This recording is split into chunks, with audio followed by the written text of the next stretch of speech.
السلام عليكم ورحمة الله وبركاته. عاملين ايه يا حبايبي؟ وحشتوني جدا. يا ريت قبل ما نبدأ الفيديو نصلي على سيدنا محمد. اللهم صل وسلم وبارك على سيدنا محمد عليه افضل الصلاة والسلام. النهاردة هنعمل مع بعض مكرونة بالتونة. طبعا المكرونة بالتونة انا عملتها قبل كده على القناة، بس عملتها بمكرونة غير دي.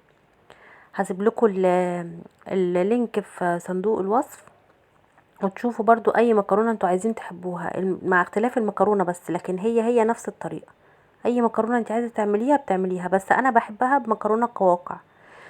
اما انا مش كان عندي غير هي المكرونه دي، فطبعا مش هوقف نفسي علشان خاطر مش عندي المكرونه، بس هي برضو بيبقى طعمها حلو جدا بدي. مكرونه قلم. طبعا زي ما انتم شايفين كده. المكرونه ممكن تقطعي عليها زيتون، ممكن تحطي فيها اللي انت عايزاه. يعني مكرونه بالتونه دي هتقولي لي ايه ده؟ تونه ومكرونه ازاي؟ ايوه، انا كنت بقول زيكم كده، وكنت مستصعبه الموضوع، بس والله اول ما عملتها حبيتها جدا. وعلى فكره مغذيه. الناس بتحط التونه على الكشري، بتحط التونه على الفول، فجربوها كده بالمكرونه، والله طعمها جميل جدا. وهتدعولي على فكره، مش هتدعوا عليا، مش تقلقوا. لو شفتوا كمان فوائد التونه، هتلاقي فوائد التونة كتير جدا. الناس بتحطها على الكشري وبتحطها على الفول وبتاكلها كده، فهي فعلا مغذية ومفيدة جدا. فجربوها مش هتندموا، يعني مش تخسروا حاجة. علبة تونة وكيس مكرونة، وجربوها. عجبتكم جربوا اعملوها تاني، مش عجبتكم خلاص بلاها منها خالص. بس والله الطعم انا كرنا دقتها، طعمها حلو جدا على فكرة. هي اكلة تونسية. مين اللي معلمها لي؟ حماية بصراحة. حماية لانه كان شغله في تونس على طول، فهو اللي كان بيعمل الاكلات دي. تعالوا بقى نشوف احنا عملناها ازاي. معايا كده 4 طماطميات، تبشريهم تضربيهم تقطعيهم صغير اي حاجة. ومعايا بصلاية كبيرة متقطعة كده مكعبات، ومعايا قرن فلفل حامي وقرن رومي. قطعتهم كده زي ما انتم شايفين. بحب احط الحاجات كده قدامي عشان اما اجي اعمل الاكل يبقى الاكل سريع جدا. وكيس مكرونه وعلبه تونه. حابه التونه تبقى حار ماشي، حباها تبقى عاديه جدا عادي جدا. ممكن تحطي سنه شطه صغيره. هنا طبعا انا بسلق المكرونه عادي جدا، الميه بتغلي، بحط الملح، بحط معلقه خل عشان خاطر الحله ما تتوصي مني. وبنزل بالمكرونه. اول ما المكرونه بتستلق بصفيها، بشطفها وبصفيها. معايا كده البصلايه حطيتها في حبه زيت. والبصله بس انا عايزاها تدبل، يعني انا عايزه البصله بس تدبل، مش عايزاها تحمر. خلاص، اول ما البصله هتدبل معايا هنزل عليها بالفلفل، اديله تشويحه مع البصل. وطبعا فصين توم كده صغيرين. الفصين التوم دول اختياري بصراحه، عايزه تحطيهم حطيهم، مش عايزه خلاص. وبحط كده فصين التوم هم قطعتهم ورميتهم على البصل. تدبل بس، مش عايزه لونها يتغير. اول ما البصلايه هتدبل هروح نازله عليها بالفلفل، ومديه تشويحه كده، مش هسويه مع البصل، لا اديله تشويحه كده. واقوم نازله بقى بالطماطم، واوطي عليها واسيبها بقى ايه الطماطم دي لحد ما تتسبك خالص. خلاص. خلاص، لو وصلتي معايا للجزئيه دي ما تنسيش تحطي اللايك، زي ما احنا متفقين اللايك بيبيض الوش والاشتراك بينضف القلب. حطي اللايك والاشتراك وقومي بصي في المرايه كده، شوفي وشك هيبقى عامل ازاي.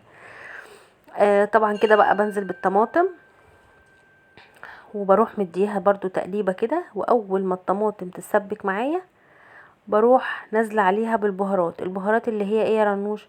البهارات اللي هي كمون، فلفل اسود، ملح. لو انت حابه تحطي صلصه حطي، لو مش حابه خلاص. وسنه شطه صغيره. خلاص، عندك كزبره ممكن تحطي حبه صغيرين. طبعا من كل ده نص معلقه نص معلقه نص معلقه. الملح بقى حسب الرغبه اللي انت عايزاه. بتدوقي مكعب مرقه، لان خلي بالك ان في مكعب مرقه، والمكعب المرقه ده فيه ملح. خلاص. خلاص. كده بقى خلاص، هسيبها بقى تتسبك، ولا هحطي ميه ولا هحطي اي حاجه، هي تسبك منها فيها. اقوم جايبه كده علبه التونه بالزيت بتاعها، واقوم نازله على الحاجات اللي انا عملتها دي كلها.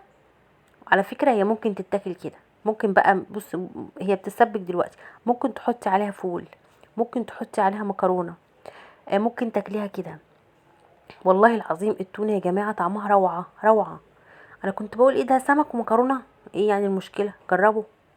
جربته ولقيت الطعم جميل اهو. ملح وفلفل اسود وكمون ومكعب مرقه ومعلقه شطه. هنزل عليها كده واديها تقليبه.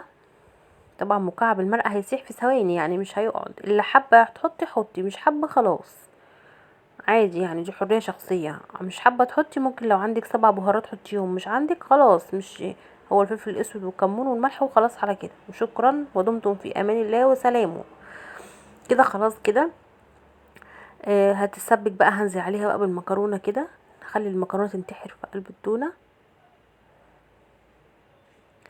واديها بقى تقليبه.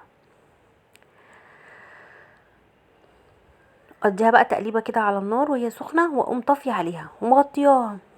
بس لو هتاكليها في ساعتها يعني هي مش بتتركن، يعني الاكل ده بيتحب وهو سخن، بس احنا في الشتاء اهو، يعني الاكل اصلا لو قعد شويه هتلاقيه تلج، فمن الطبيعي ان انت تاكليها وهي سخنه. طعمها حلو قوي قوي. ممكن تاكلي معاها زيتون، ممكن تاكلي معاها اي مخلل بقى، اي مخلل اللي انت حباه. بس هي كده على فكره وجبه مغذيه جدا جدا جدا جدا جدا جدا جدا. خلاص كده. خلاص كده هبتدي بقى اقدمها. عندك بقى رشه بقدونس ممكن تحطيها، انا للاسف ما كانش عندي غير الزيتون فحطيته. جربيها والله العظيم هتندمي. قصدي والله العظيم هتندمي، طعمها حلو والله. طبعا بقى انا بقى عاملاها قبل كده على القناه، بس عاملاها بطريقه تانية. هسيب لكم اللينك في الديسكريبشن في صندوق الوصف، وبدخلوا برضو اتفرجوا عليها. وشكرا على كل الناس اللي بتقولي كلمه حلوه، وشكرا على تشجيعكم. وشكرا ليكم جدا. ولو حد زعلان مني من هزاري يا جماعه، انا بحب اهزر، فياريت ما تزعلوش مني. انا بحب اهزر، انا بحب اهزر. آه و... وجربوها على فكره مش هتندموا والله. طريقتها سهله وبسيطه، وفي اقل من 10 دقايق هتلاقي نفسك عملتيها. وتغيير في الاكل، يعني احنا زهقنا بقى يا جماعه، زهقنا من الاكل بصراحه. هيبقى تغيير برضو. وما تنسوش اختنا عبير من دعاويكم، ما تنسوش اختنا عبير من دعاويكم، ربنا يرحمها ويغفر لها ويسكنها فسيح جناته. ويا ريت يا ريت نقرا لها كل واحد كده لو جزء حتى يوم الجمعه كده واحنا قاعدين على روحها.